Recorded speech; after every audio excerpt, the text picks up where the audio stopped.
Hi guys hi guys welcome back. कैसे हो सब लोग? कैसे हो सब लोग? आई होप मेरा सुबह वाला वीडियो आप सब लोगों को पसंद आया है। मेरे को बहुत सारे व्यूज़ और बहुत सारे कमेंट्स भी आए। Thank you guys, thank you. Keep supporting me. मैं इस तरह से आप लोगों की हेल्प करने के लिए और वीडियोस लाता रहूँगा। राइट, तो बच्चों की रिक्वेस्ट पे मैं दोबारा से फिर से 15 एमसीक्यूज लेकर के आया हूँ। तो let's do it. I hope सुबह के मुकाबले आपको बेटर लग रहा होगा।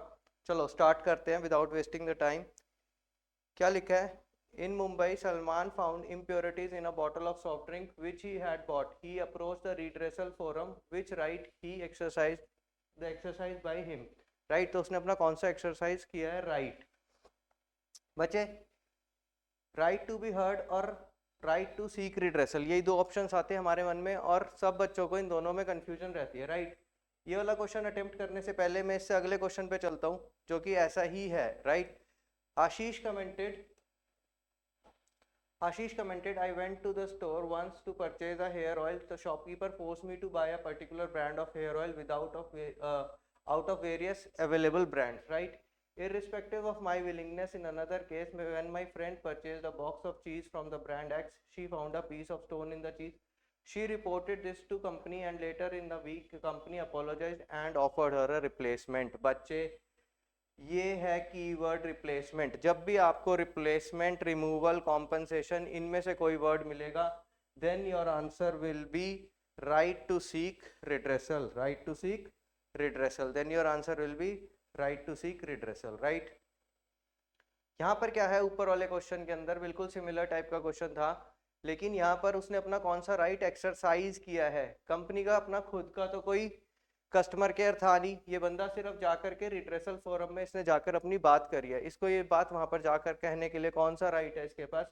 Right to be heard. यहाँ पर कहीं पर भी रिप्लेसमेंट, यस देखो बहुत सारे बच्चों ने राइट टू सीक रिड्रेसल कर रखा है, जबकि the correct answer is right to be heard. कहीं पर भी रिप्लेसमेंट और रिमूवल ऑफ डिफेक्ट और कॉम्पनसेशन जैसे वर्ड्स का यूज नहीं हुआ हुआ। यही पर्पज है मेरा सिर्फ ये एमसीक्यूज लाने का। आप देख सकते हो बहुत सारे बच्चों ने गलत कर रखा है, आप भी उन्हीं सब बच्चों में से एक हो सकते हो जो इन चीज़ों से कंफ्यूज हो जाएंगे। तो जब तक आपको रिप्लेसमेंट जैसा शब्द नहीं मिलेगा, आप राइट टू सीक रिड्रेसल में नहीं टिक करोगे। राइट, चले आगे बच्चों। Okay, Suhasini plans her winter collection in the month of June itself. Okay, winter collection के लिए इसने जून से ही काम करना शुरू कर दिया। जून गर्मियों का मौसम है। She has to then ensure that there is an adequate workforce and continuously monitor whether product is proceeding or according to plans or not. Her marketing department also has to be briefed in time to prepare their promotional and advertisement campaigns. क्या है question? क्या है? Identify which characteristic of coordination to which the above case is related to. बच्चे देखोगे अगर आप इसमें तो बहुत सारे कीवर्ड्स हैं, मैं दिखाता हूँ आप लोगों को, आपको दिखने चाहिए। सुहासिनी ने सुहासिनी ने विंटर कलेक्शन के लिए जून से ही काम करना शुरू कर दिया, पहली बात। राइट, उसके बाद उसको एडिक्वेट वर्कफोर्स चाहिए जिसको वो कॉन्टिन्यूसली मॉनिटर करती जा रही है। राइट, उसके बाद वो प्लान्स बना रही है। प्लान्स बनाने के बाद वो डिपार्टमेंट, मार्केटिंग डिपार्टमेंट को भी ब्रीफ कर रही है for promotional and advertising campaigns. और उसका काम रुक ही नहीं रहा है और वो बैक टू बैक काम करती जा रही है और लगातार एक दूसरे डिपार्टमेंट से कोऑर्डिनेट करती जा रही है। तो the correct answer will B coordination is a continuous process. I hope इसमें भी आपको कोई डाउट नहीं है, क्लियर है ये वाला भी। चल सकते हैं आगे। ओके गाइज, नेक्स्ट है, after obtaining the post graduate degree in the subject of business environment, mister Saksham Miglani was appointed as the manager in the company. He noticed that the market change is taking place very fast. Keywords note करते जाते हैं। करना क्या है? पहली बात तो question में बिजनेस एनवायरनमेंट की इंपॉर्टेंस निकालनी है आपको, बिजनेस एनवायरनमेंट की इंपॉर्टेंस। राइट, तो क्या क्या है? टेकिंग द, सबसे पहले तो टेक, जो चेंजेस है बहुत ही फास्ट प्लेस कर रहे हैं। Right, having a negative impact on the company, taking advantage of the academic ability, he made a thorough study of the business environment. उसने थोरो स्टडी करी बिजनेस एनवायरनमेंट की, पढ़ा लिखा बंदा है।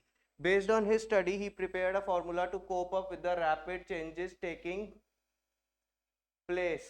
बच्चे, with no time the negative impact on the company changes taking place disappeared. और उसने अपने पढ़े लिखे होने का फायदा उठाया और उसने जो रैपिड चेंजेस मार्केट में हो रहे थे उससे फटाफट से कोप अप कर लिया।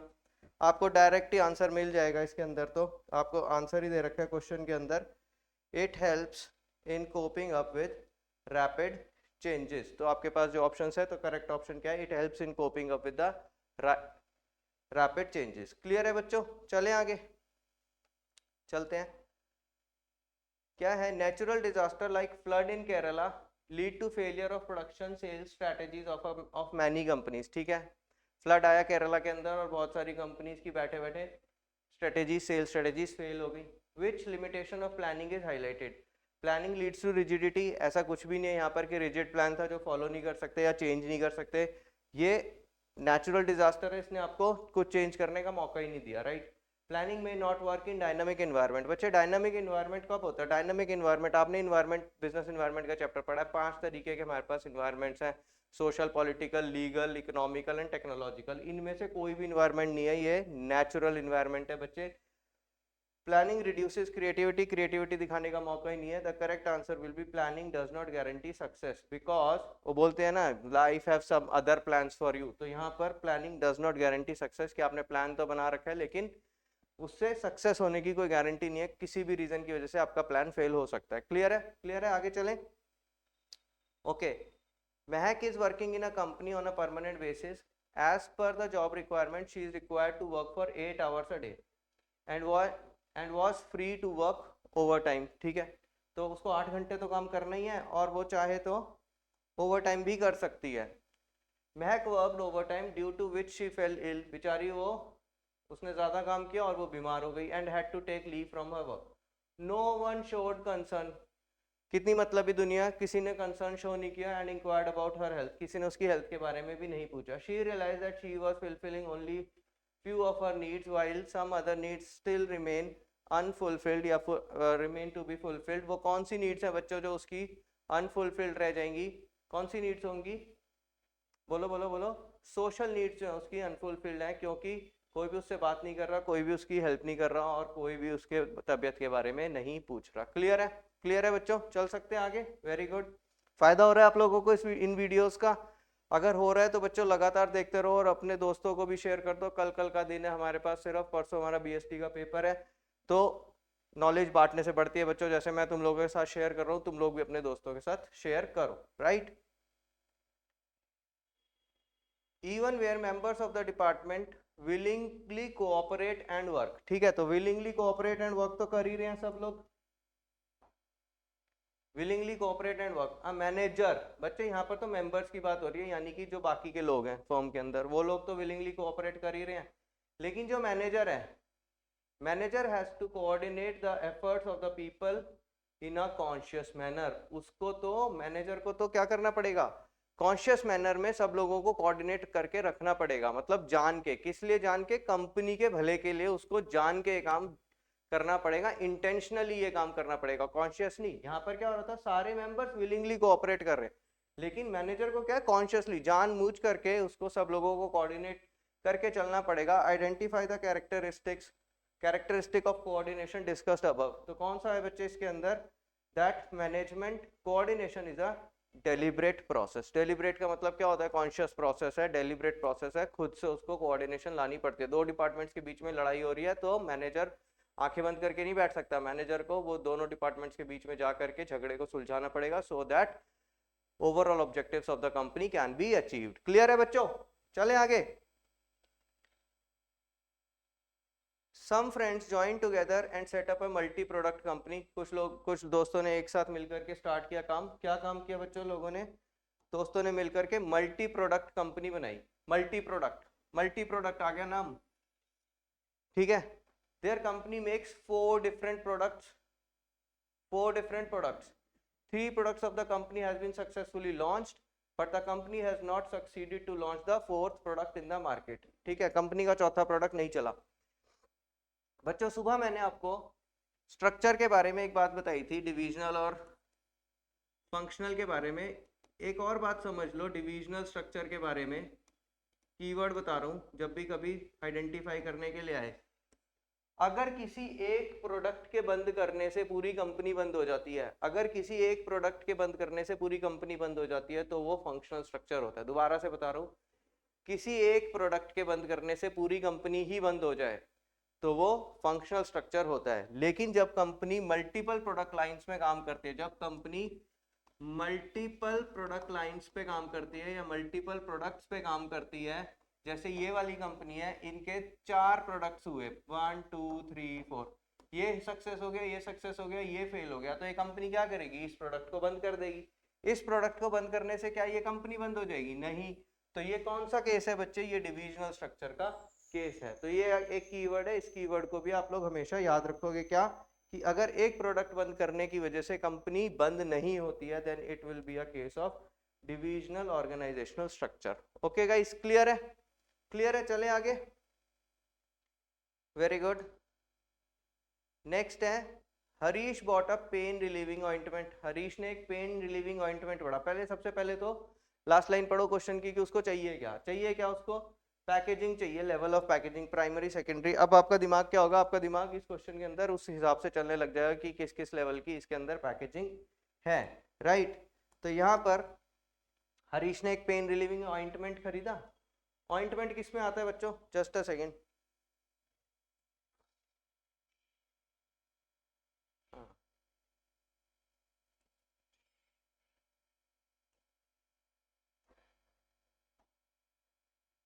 ओके, तो ऑइंटमेंट किस में आता है बच्चों? ऑइंटमेंट एक ट्यूब में आता है। ऑइंटमेंट एक ट्यूब में आता है। ऑइंटमेंट खुला तो आ नहीं सकता, ऑइंटमेंट एक ट्यूब में आता है। After seeing it being displayed in the chemist shop, ठीक है, the ointment tube is packed. अब ये जो ट्यूब है ये फर्दर पैक्ड हुई हुई है किसके अंदर? इन अ कार्डबोर्ड बॉक्स। आप लोगों ने भी खरीदी है दवाई की ट्यूब। दवाई की ट्यूब कैसे होते हैं? सबसे पहले ट्यूब होती है, फिर वो ट्यूब एक कार्डबोर्ड बॉक्स में होती है, right. The tubes were received by the chemist in the from the wholesaler in a corrugated boxes which contains 30 units in each box, ठीक है। तो ट्यूब कौन सी हो गई? प्राइमरी पैकेजिंग तो ट्यूब हो गई, क्योंकि ऑइंटमेंट खुली तो मिलेगी नहीं आपको, तो प्राइमरी पैकेजिंग हो गई।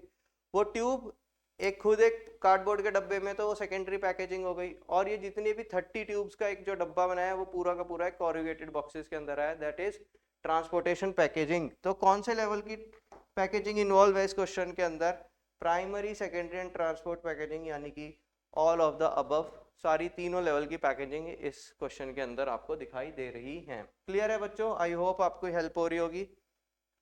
सिंपल क्वेश्चन है। Span of management. बच्चों स्पैन ऑफ मैनेजमेंट क्या होता है? स्पैन ऑफ मैनेजमेंट होता है कि एक मैनेजर कितने सबऑर्डिनेट्स को इफेक्टिवली हैंडल कर सकता है, समझे। फॉर एग्जांपल मेरा क्लासरूम है, मेरे क्लासरूम के अंदर 50 बच्चे हैं, मैं इनको इफेक्टिवली हैंडल कर सकता हूं, तो मेरा स्पैन ऑफ मैनेजमेंट कितना है? 50। यहीं पर अगर ये 60 बच्चे होने लग जाते हैं तो मेरे से चीजें हैंडल नहीं होती, बच्चे इधर उधर बातें करते हैं, बच्चों के रिजल्ट्स अच्छे नहीं आते, ओवरऑल जो पहले 50 अच्छा कर रहे थे वो भी बेकार करने लग जाते हैं। तो मेरा स्पैन ऑफ मैनेजमेंट कितना है? फॉर एग्जांपल 50 स्टूडेंट्स का मेरा स्पैन ऑफ मैनेजमेंट है कि मैं कितने बच्चों को ढंग से हैंडल कर सकता हूं, राइट। तो span of management refers to the number of superiors, नहीं, नंबर ऑफ सुपीरियर्स नहीं, number of subordinates that a superior can handle. तो number of superiors that a manager, manager के ऊपर के लोग बोल रहे हैं, मैनेजर अपने कितने सुपीरियर्स को हैंडल कर सकता है? नहीं। The number of customers, customers की तो बात ही नहीं हो रही है। The number of subordinates that a manager can effectively supervise, and the number of creditors, ना क्रेडिटर्स की बात हो रही है ना कस्टमर की, यहाँ पर और यहाँ पर है। तो बच्चे मैंने अभी बताया कि एक मैनेजर कितने सुपरवाइजर्स को ढंग से हैंडल कर सकता है। So the correct answer is the number of supervisors that a manager can handle effectively. Okay guys, चलें आगे।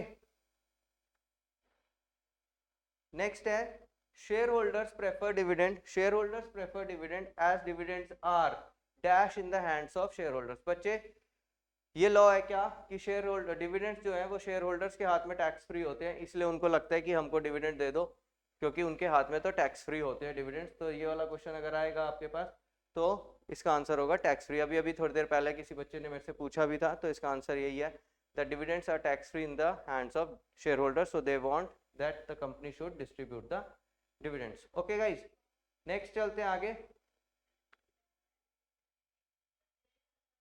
स्टेटमेंट 1 क्या है बच्चे? Workload analysis. वर्कलोड एनालिसिस की कितना काम है, ठीक है। Workload analysis aims to Workload analysis aims to determine the number and type of human resources required to accomplish the goal. तो workload analysis का क्या मतलब है बच्चे? कितना काम है, aims to number and type of human resources, कि आपके पास कितना काम है, उसके लिए आपको कितने बंदे चाहिए, और टाइप का मतलब कि उनकी स्किल क्या होनी चाहिए। नंबर ऑफ एम्प्लॉयज चाहिए आपको और उनकी एग्जैक्टली स्किल चाहिए। और वर्कफोर्स एनालिसिस का क्या मतलब होता है? वर्कफोर्स एनालिसिस का मतलब होता है कि अभी आपको फॉर एग्जांपल आपको टोटल 100 बंदे चाहिए काम के लिए, 100 बंदे चाहिए, तो इसको बोलते हैं वर्क लोड एनालिसिस, ठीक है। आपके ऑर्गेनाइजेशन में ऑलरेडी 80 लोग काम कर रहे हैं, ऑलरेडी 80 लोग काम कर रहे हैं, तो 20 और चाहिए ना जिनको रिक्रूट करना है बाहर से अभी, तो इसको बोलते हैं वर्क फोर्स एनालिसिस की अभी कितने काम कर रहे हैं और नई भर्तियां या नई रिक्वायरमेंट या नई रिक्रूटमेंट्स कितनी करनी पड़ेंगी, उसको बोलते हैं वर्कफोर्स एनालिसिस। तो क्या लिखा है, workforce analysis determines the number of human resources available, जो नए लोग चाहिए आपको वो कितने चाहिए।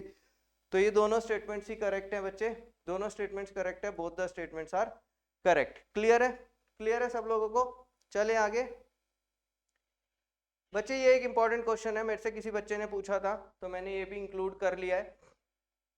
इसके अंदर क्या है, एक पिक्चर बना रखी है आपको और पूछा क्या गया, identify the principle illustrated by the picture above. तो जो पहले हमारी ऑप्शंस नहीं है उनको तो हम हटा ही देते हैं यहाँ से। अथॉरिटी एंड रिस्पॉन्सिबिलिटी और डिसिप्लिन जैसा इसमें कुछ नहीं है। बच्चे कंफ्यूज किसमें होते हैं इस क्वेश्चन के अंदर, यूनिटी ऑफ कमांड और यूनिटी ऑफ डायरेक्शन के लिए। बच्चे यूनिटी ऑफ कमांड क्या होता है, यूनिटी ऑफ कमांड होता है one superior and one to every subordinate, right, one superior to every subordinate की यूनिटी ऑफ कमांड। हर जो सबऑर्डिनेट है उसका सिर्फ एक ही बॉस होना चाहिए, उसको मल्टीपल बॉसेस से कमांड नहीं मिलनी चाहिए। और यूनिटी ऑफ डायरेक्शन क्या होता है, यूनिटी ऑफ डायरेक्शन होता है कि पूरी की पूरी ऑर्गेनाइजेशन एक ही गोल की तरफ काम कर रही है, यानी वन हेड वन प्लान। बच्चे कंफ्यूजन बनती है इस क्वेश्चन में, ठीक है, लेकिन मैं आपकी कंफ्यूजन दूर कर देता हूं। देखो यहाँ पर ये 3 लोग हैं, इन तीनों लोगों को कितने लोग कमांड कर रहे हैं, क्या ये भी कमांड कर रहा है, ये भी कमांड कर रहा है, ये भी कमांड कर रहे हैं, नहीं, सिर्फ इसका सुपीरियर कौन है, ये, राइट। ऐसे ये जो 3 लोग हैं इनका सुपीरियर कौन है, ये, ठीक है, और ये 3 जो लोग हैं इनका सुपीरियर कौन है, एक। तो हर बंदा एक एक सुपीरियर से ही ऑर्डर्स ले रहा है, राइट। सिमिलरली ये जो 3 लोग हैं इनका भी एक ही सुपीरियर है, राइट। तो ये कौन सा हो गया आपका कि one superior to every subordinate, right, to every subordinate, her subordinate के ऊपर सिर्फ एक ही सुपीरियर है। तो आंसर इसका होगा यूनिटी ऑफ कमांड। सर ये यूनिटी ऑफ डायरेक्शन क्यों नहीं हो सकता, ये यूनिटी ऑफ डायरेक्शन क्यों नहीं हो सकता बच्चों। जब भी आपको डायरेक्शन का क्वेश्चन होगा, देखो देखने से ये यूनिटी ऑफ डायरेक्शन भी लगेगा, लेकिन मैं कीवर्ड बता रहा हूं आपको, राइट। जब भी यूनिटी ऑफ डायरेक्शन होगा ना तो आपको ऐसे में इस क्वेश्चन के अंदर ना एरोज बना रखे होंगे, क्या बना रखे होंगे, एरोज बना करके दे रखे होंगे कि यहाँ से यहाँ जा रहा है, यहाँ से यहाँ जा रहा है, यहाँ से यहाँ जा रहा है। जब भी आपको डायरेक्शनल एरोज दे रखे होंगे, अगर ये क्वेश्चन यूनिटी ऑफ डायरेक्शन का होता, अगर आपको एरोज नहीं दे रखे हैं इट मीन्स ये क्वेश्चन यूनिटी ऑफ कमांड का है, राइट। ये तो ये कीवर्ड है, इसके बारे में डिटेल डिस्कशन करने का तो अभी टाइम रहा नहीं है क्योंकि परसों आप लोगों का पेपर है, वरना मैं आप लोगों को बुक्स में से इसके डायरेक्शन वाले के अलग अलग एग्जाम्पल शो कर सकता हूँ। जिन बच्चों के पास संदीप गर्ग है जो फॉलो करते हैं उन्होंने देखा भी होगा कि उसके अंदर एक फुटबॉल टीम बनी हुई है जिसमें एरोज बने हुए हैं कि सब लोग ऐसे ऐसे गोल की तरफ भाग रहे हैं, इधर से भी लोग गोल की तरफ भाग रहे हैं, सपोज यहाँ गोल पोस्ट है, तो that is a question of unity of direction. लेकिन यहाँ पर क्योंकि एरोज मिसिंग है so it is a question of unity of command. Clear है बच्चों, तो ये क्वेश्चन है यूनिटी ऑफ कमांड का। चलें आगे, very good, thank you for your support guys. The general manager of a reputed organisation mister Akhil Jain, ठीक है, तो मिस्टर अखिल जैन जो है ये एक रेप्यूटेड ऑर्गेनाइजेशन के जनरल मैनेजर है। Made the following announcement that at the annual general meeting, when we think of a brand we think of reputation, but the reputation is made or broken by the quality of products and customer representation। तो बच्चे जब भी हम कोई brand बनाते हैं तो हमें ब्रांड का मतलब रेपुटेशन, और रेपुटेशन जो है आसानी से खराब भी हो जाती है अगर आप क्वालिटी और कस्टमर सेटिस्फेक्शन पे ध्यान नहीं दोगे, तो ये जो रेपुटेशन आपने बनाई है गुडविल, ये खत्म भी हो जाती है। इफ पीपल आर मिजरेबल मतलब अगर पीपल जो लोग हैं आपकी ऑर्गेनाइजेशन में जो काम कर रहे हैं, जो आपसे सामान खरीद रहे हैं, अगर वो मिजरेबल है, मिजरेबल मतलब उनकी हालत बहुत ही दयनीय है, they are not happy at all, they can't give their best and the brand suffers. तो जो लोग आपके यहाँ काम कर रहे हैं वो खुश नहीं है, बेचारे उदास है, बिना मन के काम कर रहे हैं, तो उस केस में क्या होता है, आपकी पूरी की पूरी ऑर्गेनाइजेशन सफर करती है। ऑन द कॉन्ट्रेरी, इसके उल्टा, positive results can be observed if there is job satisfaction, effective and efficient functioning, right? तो अगर आपके सब लोग employees खुश हैं तो आपकी organization की reputation बढ़ती है। Identify and explain the feature of management. बच्चे फीचर ऑफ मैनेजमेंट बताना है आपको। फीचर ऑफ मैनेजमेंट क्या, यहाँ पर मैनेजमेंट इज मल्टी डायमेंशनल जैसा कुछ लिखा है। मल्टी डायमेंशनल का क्या मतलब होता है? People, work, operations. ऑपरेशंस के बारे में तो यहाँ कुछ भी नहीं दिया हुआ, राइट, क्वेश्चन के अंदर। Management is a continuous process, ऐसा भी कुछ नहीं दे रखा है कि प्लानिंग के बाद ऑर्गेनाइजिंग और रीऑर्गेनाइजिंग, स्टाफिंग, ये सब चीजें चल रही है, तो ऐसा भी कुछ नहीं है क्वेश्चन के अंदर। डायनामिक फंक्शन, डायनामिक का मतलब एनवायरमेंट, एनवायरमेंट जैसा कुछ भी नहीं दे रखा आपको। यहाँ पर क्या है, management is an intangible force is the correct answer, कि मैनेजमेंट एक इंटेंजिबल फोर्स है। अगर आपकी मैनेजमेंट अच्छी है तो आपके एम्प्लॉयज खुश रहते हैं, और अगर आपके एम्प्लॉयज खुश रहते हैं तो वो फर्दर आपकी ब्रांड रेपुटेशन के लिए काम करता है। ओके गाइस, क्लियर है? चले आगे। In an organisation the functional head and the marketing director directs the subordinate throughout the organisation. ठीक है, निकालना क्या है, स्टाइल ऑफ वर्किंग, डिविजनल या फंक्शनल। फिर से डिविजनल या फंक्शनल का क्वेश्चन आ गया। प्रोडक्ट्स ढूंढने शुरू करते हैं। Products. In an organisation the functional head and the marketing director directs the subordinate throughout the organisation in his particular area. अपने अपने एरिया में बता रहे हैं वो लोग। This means that subordinates receive order from several specialist और managers working above them. बच्चे कहीं पर भी प्रोडक्ट लाइन की तो बात ही नहीं करी क्वेश्चन ने, कि कितने प्रोडक्ट्स हैं। मैंने 2-4 कीवर्ड्स बताए हैं, या तो मल्टीपल प्रोडक्ट लाइंस हो, या फिर एक प्रोडक्ट बंद हो जाने से आपकी कंपनी बंद हो जा रही हो। प्रोडक्ट नाम की चीज ही नहीं है क्वेश्चन के अंदर। रादर आपके पास एक फंक्शनल हेड है और एक मार्केटिंग हेड है। बाकी सारी चीजें जो है वो ठीक है, आपका यूनिटी ऑफ कमांड ब्रेक हो रहा है, उसका क्वेश्चन ही नहीं है। ठीक है ना, तो पॉइंट क्या आपको डिविजनल और फंक्शनल बताना था। डिविजनल और फंक्शनल के लिए दो ही चीजें हैं, प्रोडक्ट यहाँ पर दे ही नहीं रखा, मल्टीपल और सिंगल की बात ही नहीं हो रही है, और यहाँ पर आपको जो कीवर्ड दे रखे हैं वो दे रखे हैं फंक्शनल हेड और मार्केटिंग डायरेक्टर। तो यहाँ से आपका जो सही आंसर निकल करके आएगा that is it is a functional organisation. Right, clear है बच्चों? चल सकते हैं आगे। Okay, so this was my last question for today. तो टोटल ये 15 एमसीक्यूज थे, और अभी हमारे पास एक दिन बाकी है। तो आई होप मैं कल फिर से तुम्हारे लिए 20-25 एमसीक्यूज लेकर के आता हूँ, कोशिश करता हूँ। मेहनत करते रहो बच्चों, एक दिन बाकी है, सबको सब कुछ आता है, डरने की कोई भी जरूरत नहीं है, कंफ्यूज नहीं होना। मैं हूँ तुम्हारे पास। मिशन एसआरसीसी वाले बच्चे तो मेरे को मैसेज भी कर सकते हैं, बाकी बच्चे मेरे को यूट्यूब पे भी अपने क्वेरीज पूछ सकते हैं जो देख रहे हैं, राइट। और लगे रहो, फोड़ करके आना है। परसों बीएसटी का पेपर है, आसान पेपर है। शुरुआत में आपका पहला पेपर आसान है तो आपका मोरल बूस्ट हो सकता है। तो best of luck, keep working hard. Okay guys, thank you.